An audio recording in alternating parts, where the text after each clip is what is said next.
Hi buddies, welcome to Gadgets Portal. This is Shukesh Bonik, and today I'm going to make an unboxing and quick hands-on review on this new Sony XPERIA Tipo. Sony has launched both the single SIM and dual SIM versions, and this is the dual one, and this is actually the first true entry-level Android phone from the Japanese, and I'm quite excited to check how Sony has managed to cut down their price and also to show you how ICS looks on a small screen like this. This is a dual version as I mentioned, and the model name is actually ST21i2. The original one, that is the single version one, is ST21i, and here are some features like it has got a 3.2 megapixel camera, 800 MHz processor, 3.2 inches screen with HVGA resolution, and obviously the video recording option, AGPS, and the track ID. It is actually the Sony's version of the SoundHound or Shazam, and here is the XLoud technology, which actually boosts the speaker volume up to 30%, and here is the pricing information, and it is priced at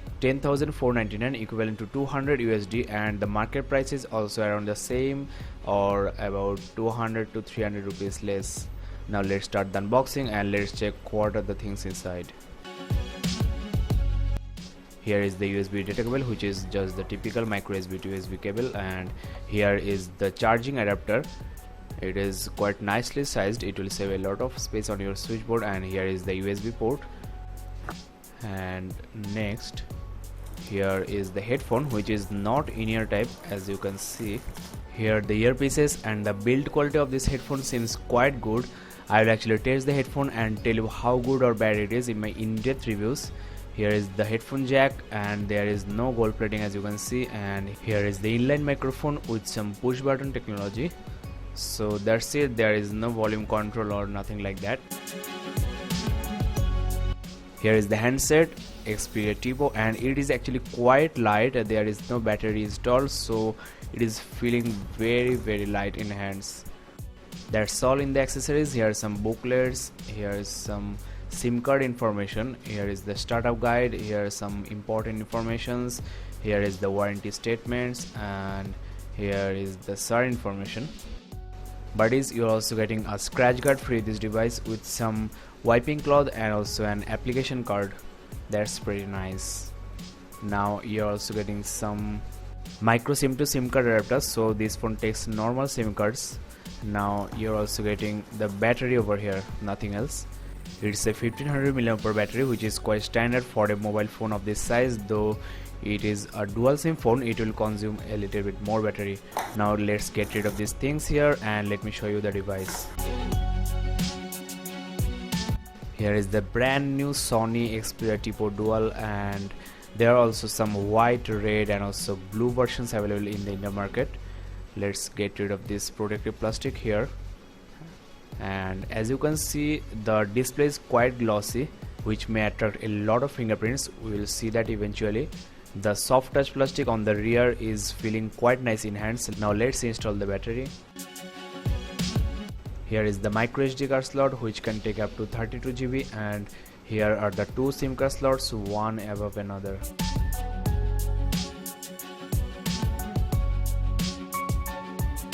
Here is the device, and the feel of the device with the battery installed is quite premium.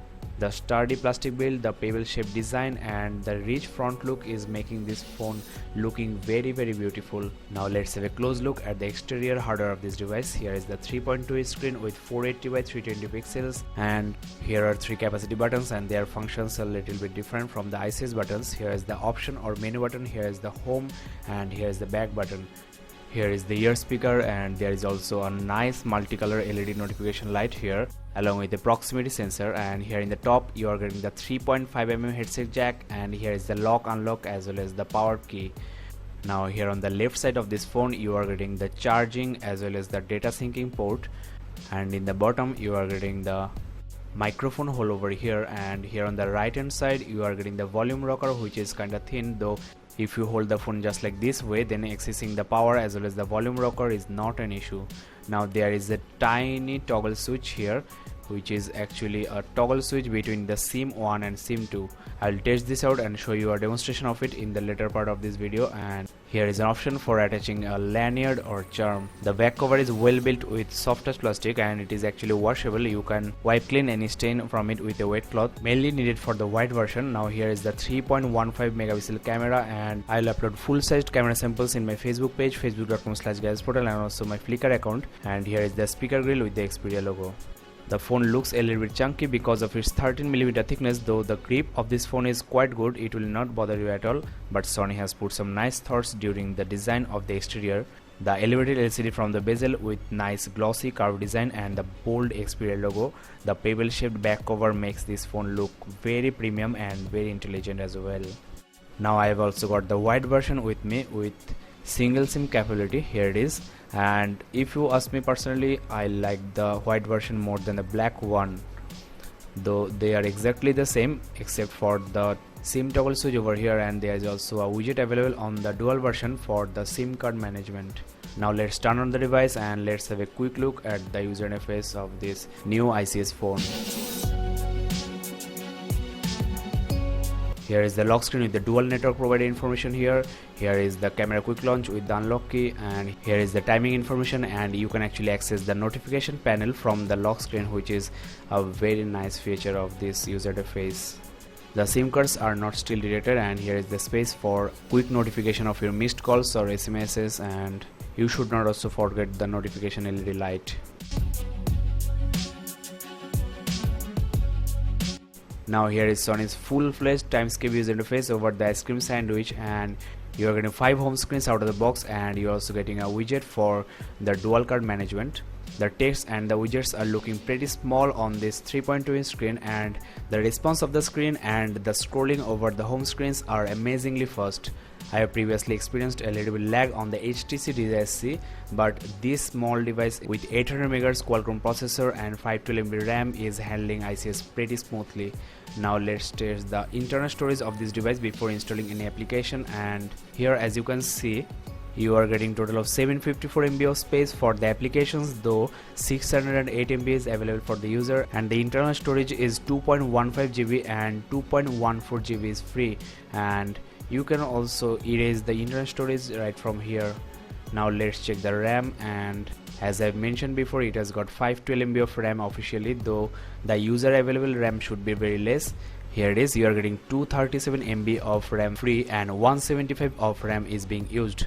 And if you remove the unnecessary widgets from the home screen and also uninstall the unnecessary applications pre-installed with this device, you can get more RAM space. And obviously 237 MB of free RAM on a device with this price tag is quite amazing. Now regarding the display quality, I will say the pixels are looking quite crisp, the display is quite colorful, the saturation is good, and 180p is also quite standard for this budget device. Now I'm gonna test the loudspeaker, and as you know, you are getting X loud on this device. Well, the sound is pretty loud, and I don't know whether you can hear me or not, but I am telling you it is very loud. I'll show you the music interface along with the whole user interface in my in-depth reviews, so don't forget to subscribe to Gadgets Portal. Now, though it's a budget device with ICS on board, you are getting the full-fledged graphics intensive user interface on this device, as you can see, and Sony has also maintained its deep Facebook integration throughout the user interface, and you are also getting a connectivity toggle widget here from Sony, as the notification panel doesn't have any of these frequently used settings. So this is a very necessary widget from Sony. Now though Xperia TIPO is running on ICS, this is not a multitasking button, this is just the option menu from Gingerbread, and you're also getting some nice themes over here. And just wait for my in-depth reviews where I'll show you much more than this. Now if you press and hold the home, you are getting the multitasking option. You can slide them to dismiss, and you can do the same on the notification window here. So you are getting a blend of ICS, Gingerbread, and also the very beautiful Timescape UI on this Xperia TIPO Dual. Now let's check the applications, and you are getting a lot of applications, and a lot of these are actually Sony exclusive, and you are also getting some pre-installed applications which can be uninstalled. Let's make a call and show you the dialer interface and also the sound quality of this device. Here is it, very simple, and here is the speaker. it is actually pretty low. The X-Loud thing is not working here. So that's all in this unboxing and hands-on video. I will show you the SIM toggle switch, the whole user interface, the social networking integration features like this widget over here, and obviously the camera, browser, internet, and the customization options on this user interface, and also some necessary widgets like this, creation and management of folders like this, adding widgets and applications, and obviously the customization of the dock, and a bunch of hidden features on this Sony XPERIA Tipo Dual. And to speak the truth, I have actually used the white version thoroughly before unboxing this mobile phone, and I am telling you friends, this is a very nice and fast device. Don't forget to subscribe to Gadgets Portal to get updates of my new videos, and as you know, I will show you the every details of this mobile phone so that you buy the right device. You can also check my Facebook page, facebook.com/gadgetsportal, for the camera samples. And if you found this video helpful, then share this video, comment here, and also like this video. You can also suggest Gadgets Portal to your friends. So that's all for now. See you in the next video. Bye bye.